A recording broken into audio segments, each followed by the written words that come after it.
break into Vinewood, you just might have to break through a windshield.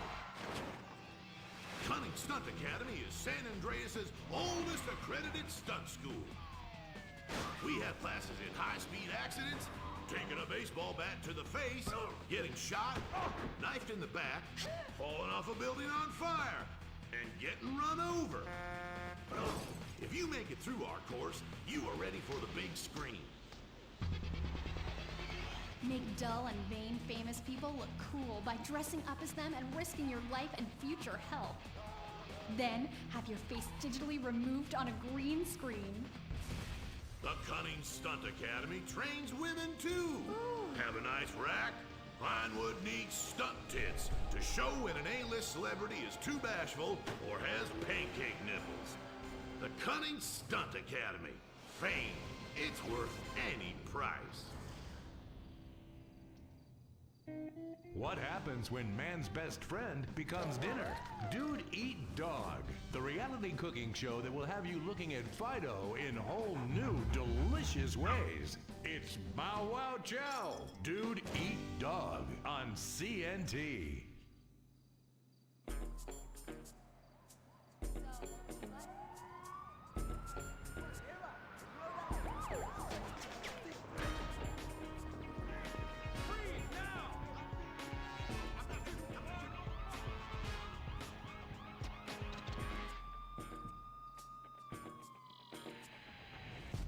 Welcome to Los Santos, the city of celluloid, sin, and cellulite removal. From dead starlets in Vinewood, to the gangbangers in Davis and Strawberry, and terracels in Chumash, to the drunken tourists in Del Perro Pier. It's time to take a look inside this cesspit of destroyed dreams, drug-addled degenerates, and deluded desperados that make up this great city of lights. Hi. I'm decorated FIB agent Stephen Haynes.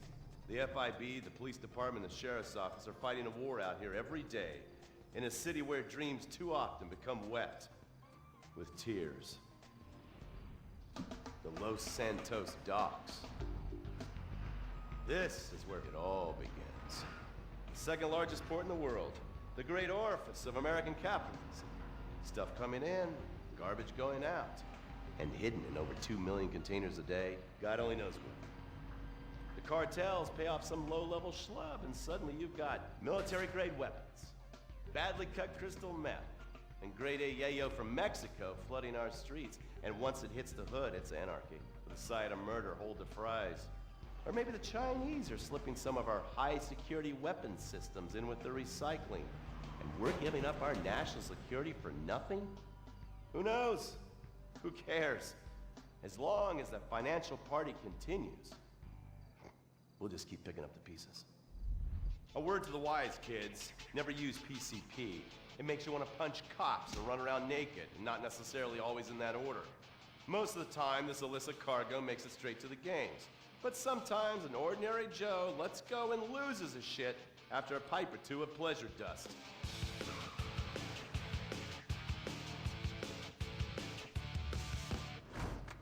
The Vagos, bloodthirsty Chicanos with a predilection for pain, papaya juice, and spicy plantains. They're one of the largest Mexican street gangs in the city, with rumored connections to several major mafias. While half the battle out here is fought with guns, the other half is with informants. Sometimes you need to become the bad guys to bust the bad guys. All right, guys, let's go. When the ballas and the families aren't shooting each other, they're selling the dope that the junkies are shooting into their veins. The families love sports almost as much as they love banging. Flashy, arrogant, competitive, and aggressive, they are lifelong bitter enemies of the ballas.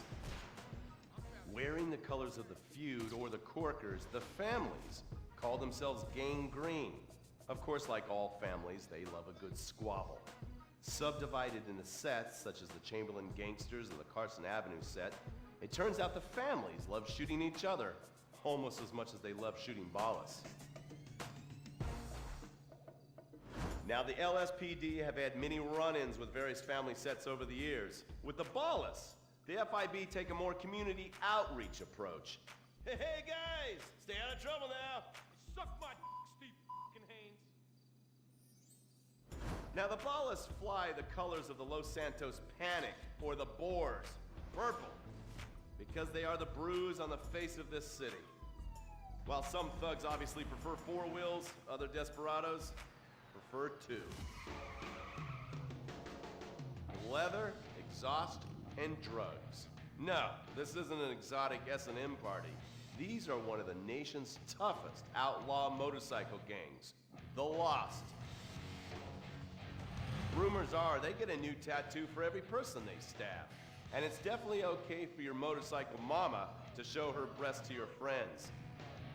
The FIB has been tracking the Lost for years. We've jumped from coast to coast and have spent more time in the Midwest than a tornado spotter. When they're not running meth, they're smoking it. Or so I hear, a dangerous new drug on the streets called toilet cleaner. And believe me, your toilet will be cleaned after you've smoked some of it. Of course, Vinewood being Vinewood, it's not all about leathery dudes trying to show off on their motorbikes or roided up gangbangers stuck in some 90s time warp. This is the town that made mass murder into nostalgia. Of course, to become truly popular, your murder has to be both unsolved and gruesome. In a town full of alien spotters, adults dressed as zombies, and entertainers dressed as cartoon characters, it takes something particularly awful to really catch people's attention. The famous, unsolved murder of a Vinewood starlet is one such case. For years, horny nerds have wondered what happened to Leonora Johnson, and if they would have plucked up the courage to speak to her or kill her themselves. It's inspired filmmakers, writers, and copycat killers. Conspiracy theorists have blamed various celebrities, the mayor, the Soviets, short skirts, women's liberation, and hidden aliens embedded amongst us for the murder. But not all crime is premeditated. Maybe drinking's your thing. Look at this drunken buffoon, proving that there doesn't always need to be criminal intent to cause serious criminal damage. Or maybe you're just an overprivileged poppycock, living on daddy's pension and protesting about the unfairness of capitalism. Maybe stock market manipulation is your bag, or loan sharking, double identity theft, assassination, or even worse, swinging. On our next episode, I, Stephen Haynes, will show you the flashier side of crime in Los Santos. Illegal street racing, cocaine, and vice. Yes, speed, snort, and sex. The alliterative threesome that helped hook America on the underbelly of paradise.